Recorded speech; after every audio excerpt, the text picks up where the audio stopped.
Welcome to the very first episode of Speaking with Saif. Now on this episode, I've got an amazing guest, someone that I've known for over 7 years, someone who in my opinion is one of the most self-disciplined people I actually know. And he's someone that's actually recently started up his own project in mental health and well-being called All Mind, All Soul. The person that I'm going to be introducing as my first guest on Speaking with Saif is Hemal Panchal. Hemal, tell me a little bit about yourself. Tell my viewers who may not have actually heard anything about you, what you do, what you kind of stand for, and what you're working on right now. Yeah, sure. Thanks for having me, Saif. It's always a pleasure speaking with you. And, it's just great seeing the way you developed over the years and all these new projects you're doing. So yeah, thanks for having me on the show. So I guess kind of growing up, I was always a good kid.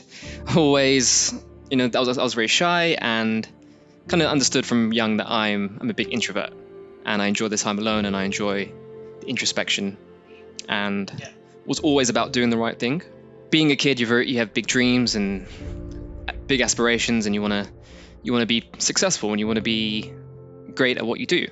So I remember when I was a kid, I used to play cricket, and that was probably the first thing in my life I genuinely had passion for. And yeah, I used to play cricket nearly 3-4 times a week, and had trials to play for Middlesex. Didn't actually get through to the next stage, and I remember I had trials again the next year. And it was the first time in my life I'd experienced this concept of fear and a fear of failure. And doubt started creeping into my mind that, can I be successful in this? Can I really become a professional cricketer? And Is that just for cricket itself, or was that a kind of fear that you had that you applied to different aspects, whether that was like another different sport or school or a different obstacle in life? I think that was my first ever experience of sort of experiencing the fear of failure.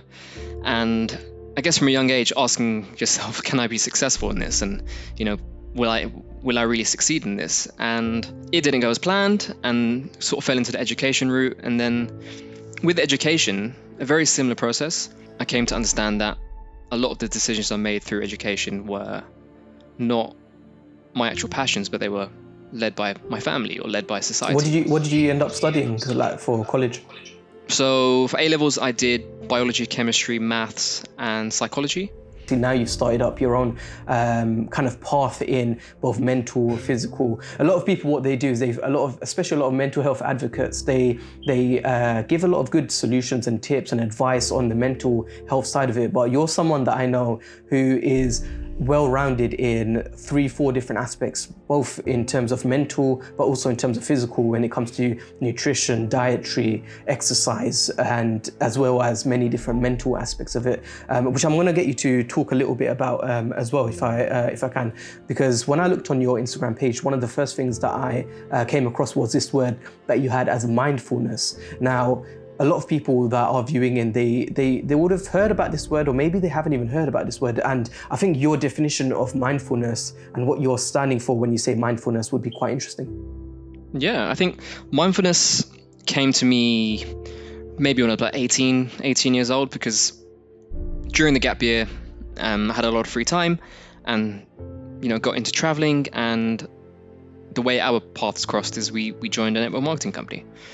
And I joined network marketing at 18 and was introduced to this concept of entrepreneurship, this concept of self-growth, additional incomes, and it really just shaped the way my mind operated from a very young age.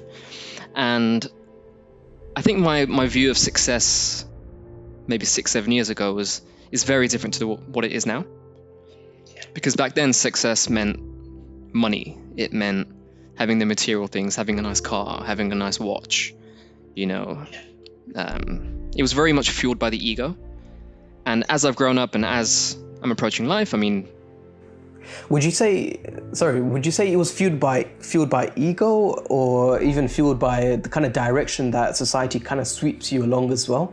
Because when you think of, money and clothes and even cars and stuff like that, like I don't see you, and I'm sure many people that know you won't see you as someone that is money hungry or driven by those things. Even I'm sure when you were young, I'm sure you weren't driven by that through ego, through a personal desire, but more so maybe by the things around you and what you're hearing and seeing other people do as well. Yeah, agreed. I guess growing up, especially in our time, social media boomed, and on social media, success meant, nice holidays. Success meant driving the top cars. Success meant wearing amazing watches. And I guess, society did shape what success meant to me. And I started to realize as I grew older and as more experiences in life took place that it's less and less about that.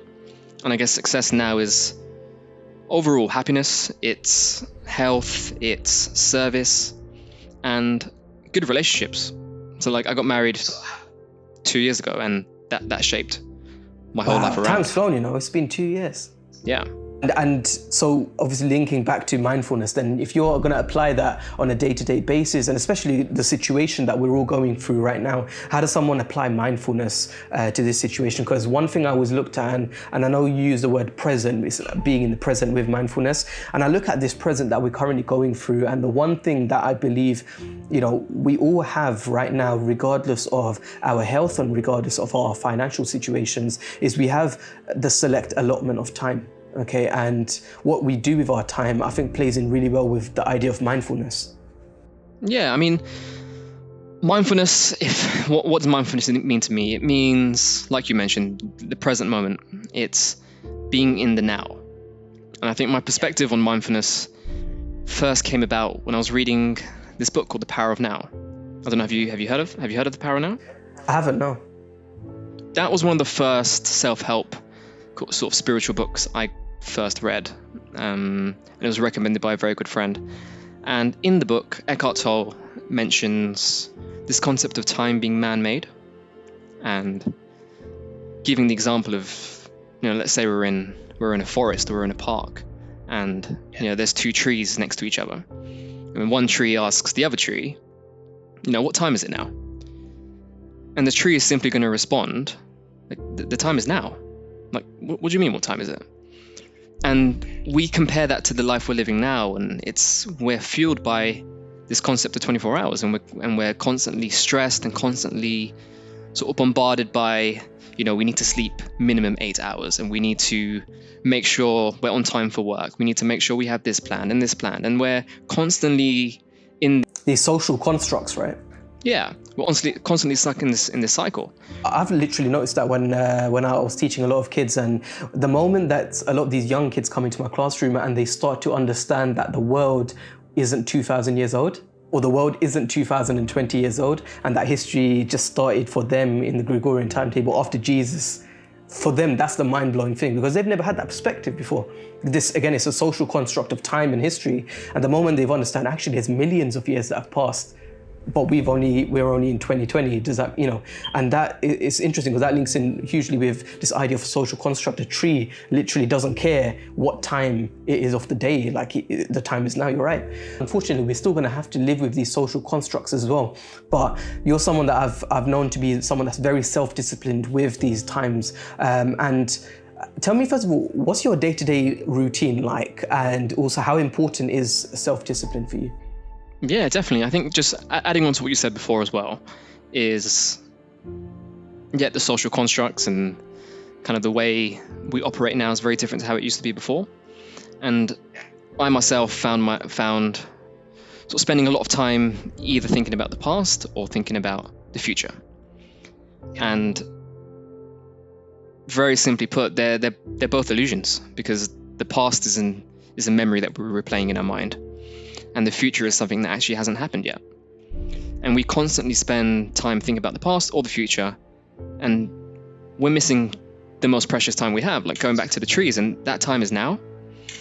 And I think during this pandemic, it's given myself and a lot of people that time to really introspect and understand that the present moment is what we really need to focus on, and it's important. But I guess going on to the self-discipline you mentioned.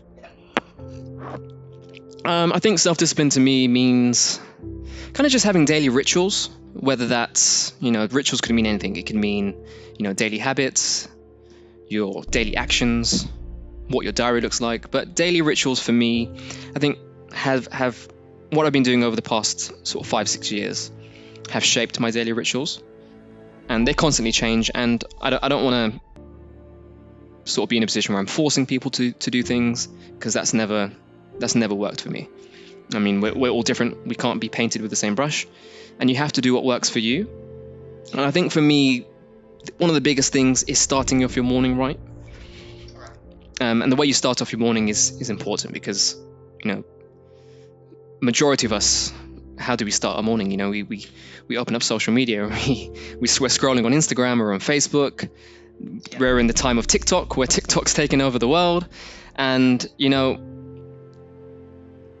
we're constantly fueling our brains with things that are irrelevant.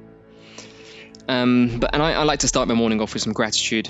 And when you say start morning, what time do you start morning off for you? I think it's changed a bit since working from home. I've got a bit more leeway as to when I wake up and actually start work, which is good. I get to sleep a bit more. But usually I'd be up around 6, and just in my mind, or wherever it's on a piece of paper, just writing down the things I'm actually grateful for. Yeah. Because gratitude is just one of the most powerful vibrations in the universe. Right. And it can overpower any negative thought. And how do you express that? Because a lot of people, again, you can have different perspectives. Some people tend to, like I'm sure you'd mentioned, talking about how you can write the gratitude down, or you can just have a think about it, maybe even meditate upon it as well. A lot of people also perform that sort of gratitude and express it through worship or prayer in the morning. Are these things that you are similar to what you had in mind? Yeah, I exactly right. I think what works best for me is just mentally in my brain saying, I'm grateful for living another day. I'm grateful for having a bed to sleep in. And just, you can be grateful literally about anything and everything, and that's the best thing about it. But why is it important to do that in the morning? Like, why not do that maybe later on during the day? The cool sort of vibration shift that takes place. And moments in gratitude and feelings of gratitude pretty much, it shifts your awareness and it sets you up for the whole day. Okay. And then what do you do after that? From there, it's normally consuming maybe a pint of water, or whether it's warm sort of lemon water with turmeric, whether it's, just lemon water itself. But I think the first thing you put into your body in the morning is very important, because we wake up dehydrated. And the first thing the body cries for is water.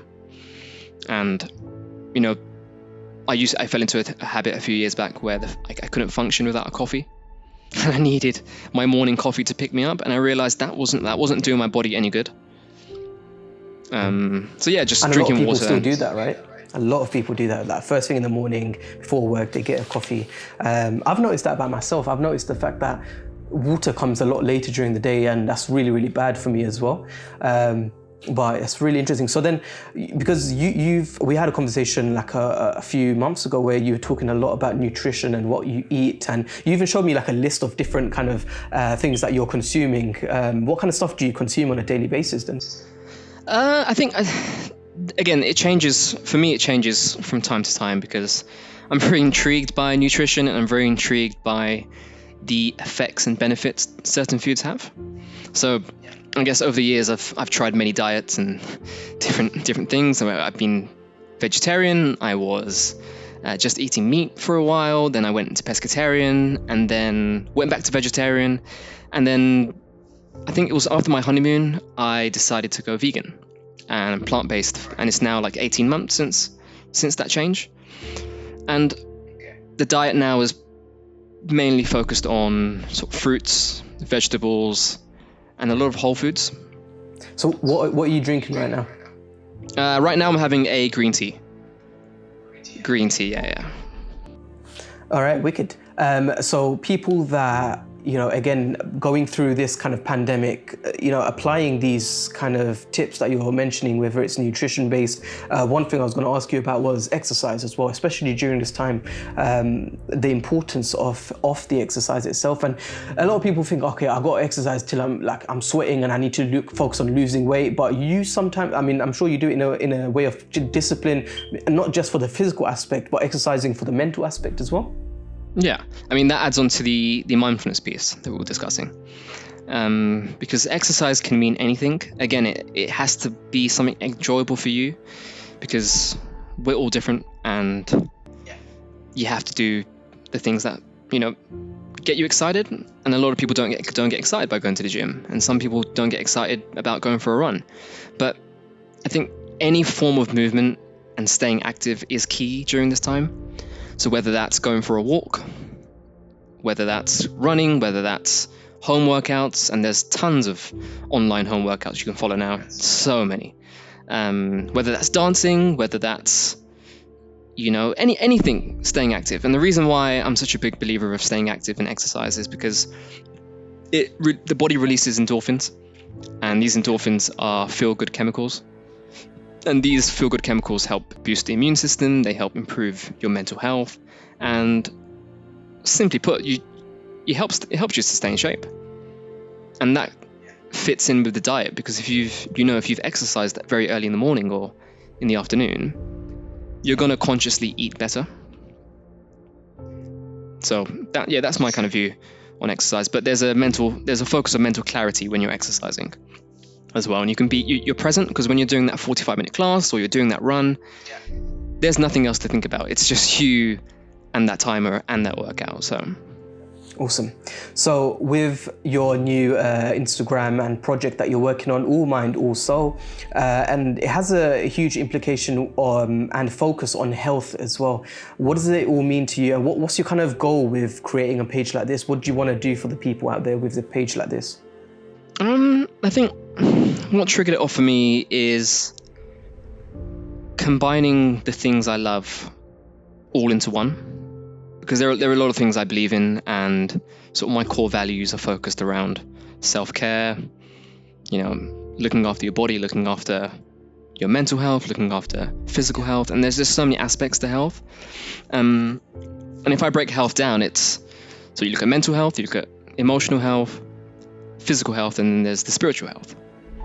And it's how can we maximize all four and live a meaningful life? Because so what can we expect from you for, like, I really like the way you've broken it down to those kind of 4 different types of health. What can we expect from you in terms of content for these kind of 4 healths? Like, what can the viewers and people do? Is there like sort of articles that they're going to read from you, or videos that you're going to produce for it as well? Yeah, so I mean, we're going to start off with sort of daily reads, quick 2-minute daily bite-sized reads that can help you fuel your day, and they will be based around those 4 elements. And I guess if we break them all down, the first element being mental health. I mean, I'll ask you, what does mental health mean to you? I think it kind of encompasses a lot of what you were saying just earlier about clarity, about focus, about some sort of inner peace where anxiety and stress isn't eating you up, or these kind of toxic mental strains aren't eating you up. So you have enough kind of clarity for that. And a lot of the mental aspects obviously affects our actions, our physical attributes of our body as well. So once you have that in place and it's well balanced, that's what I think having good overall mental health well-being or health is for me. Agreed, spot on, exactly the same for me. I think mental health is just mindset, and you know, back to those daily rituals and doing things that are going to make you feel better and, you know, reduce anxiety, reduce stress, because, you know, during this pandemic, it's a tough time. I mean, there's people that have never worked from home before. There are people that have never been at home for this long ever before. So there will be a level of stress. There will be a level of anxiety that will creep up. So it's what can we do and what can we provide as a service to make that navigation a lot more easier. So I guess that's the mental health. I think a big one for me, which is kind of underlooked by a lot of people, is the emotional health.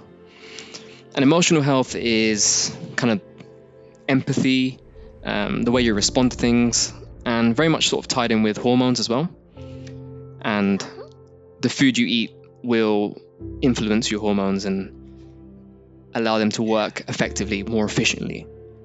And I guess, yeah, the emotional health is a big one, and I guess we'll be giving nutrition tips, exercise tips, soon to go down to guided meditations, videos, all sorts of stuff. Good. And then kind of going on to the physical health. And I think physical health, there's the time we're living in now, you can almost read anything you want online. And, there's so much on physical health and what you should be eating, what is right, what's not. And, I've never really believed in like forcing anyone to do anything. Like being plant-based for nearly 18 months now is one thing you'll find is you'll get some people that will tell you what you're doing is right and what you're doing is wrong. And you shouldn't do this and you should do that. And I've never really believed in that method because, like, I guess what we've been saying is everyone is different and you have to do things that work for you. So physical health for me is just, looking after what you're putting into your body, the exercise element of it, supplements, lowering cortisol and lowering stress levels, and a lot on that. And then a big aspect is what the All Mind, All Soul is going to focus on is the spiritual health. I guess spirituality to me isn't really based around religion. It's just more a way of life. Because I think growing up, kind of stripping it down when I was growing up, and spirituality for me was kind of shaped by my parents, and it was shaped by my education at school. And by my parents, I was being told, like, on certain days you have to be vegetarian, or on these auspicious days you have to pray. And then during religious education studies in school, you start to learn more about the different religions. And I think as I've grown up, I've started to realize that I think I believe in all the religions, and we're all one at the end of the day. So spirituality is a broad subject, but how do you express that then? Someone like yourself, especially, how would you express spirituality, especially from in terms of wanting to improve your spiritual health, as you're saying? How would you do that on like an actual physical level? I think on what's very important is some form of meditation or prayer has to be in your life on a daily basis. So whether, like you mentioned, whether that's a prayer, whether that's, gratitude in your mind. And for me, it's just as simple as mindful meditation, which is just mindful breathing. And what that usually involves for me is just, closing my eyes and just focusing on my breath. And you come to realize that we have thousands of thoughts, some good, some bad, that are constantly going through our minds. And meditation just allows you to just slow that process down. And what's worked to me over the years, and something I always share with people when I meet them and when this topic comes around, is seeing meditation and kind of seeing the thoughts just flowing through your mind. So almost imagining sitting on a bench and you're seeing the clouds just pass through in the sky, and visualizing your thoughts as those clouds in the sky and not judging them, just watching them flow by. And then you reach this point in your meditation where those thoughts stop, and you reach a moment of stillness, a moment of silence. And that for me is that key space, and spending as much time as I can in that space as possible has helped me a lot. I mean, especially a space like that, like I feel like a lot of people not even just don't have that on a day-to-day life, but actually they don't even have that. They've not had that in a very, very long time. Like that moment that you're talking about where you can get to a stillness or a silence, that point there, because they're so busy waking up, going to work, coming back home, taking care of everyone around them, and then they miss out on this kind of spiritual aspect.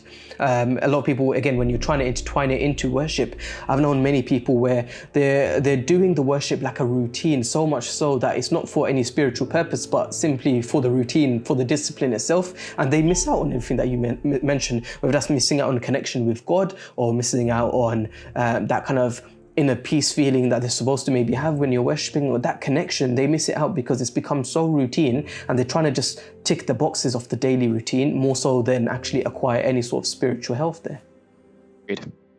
Agreed. And that's where, it's that way of life is the fact of the way of life. That's where it comes in. Because when it becomes routine, I mean, we get lost in routine, and the meaning gets lost. But yeah, that's kind of where it ties in with me, and I guess a big level of spirituality for me, and what I've started to introduce into my life now, is this concept of fasting, and not for no religious purposes, but there's many types of fasting you can do. There's 16/8 fasting, which is fasting for 16 hours and only eating for 8 hours. There's 24-hour fasting, where just one day a week you fast for 24 hours. So you have your meal at, for example, 8 o'clock, and you won't eat your next meal until 8 o'clock the next day. There's concepts of course, religious fasting, and I know Ramadan is starting soon. And there's so many benefits behind fasting that I would love to share. And I think a lot of things that we've spoken about as well, I'm sure like the people listening in would love to have you actually continuing in with what you're saying and creating maybe more videos on each subject as well. Is that something that you'd be open to doing? For sure. Hemal, thank you so much for coming on to the show with me today. I think we're going to be having a lot more chats in the future. So guys, again, if you want to check out a lot of Hemal's work, it's going to be on Allmind, also on the Instagram page, and you can get a lot more of this content. There's so many things that you can learn from someone like him who, covers things, and he broke it down into 4 categories where he's talking about mental health, spiritual health, emotional health, and the physical health as well. And I think these are very, very key things, not just during Corona time or during this pandemic, but also in our lifetimes. We should kind of try and implement some of these things, or at the very least, be aware of it. And maybe now more than ever, we can be aware of it. So once again, thank you, Hemal, for catching us up. And for you guys, hit the subscribe button, hit the likes, comment below. Let us know what you think of what we've just spoken about today. Give us a few messages as well, and maybe we can do this again and we can respond to some of the things that you've been asking about as well.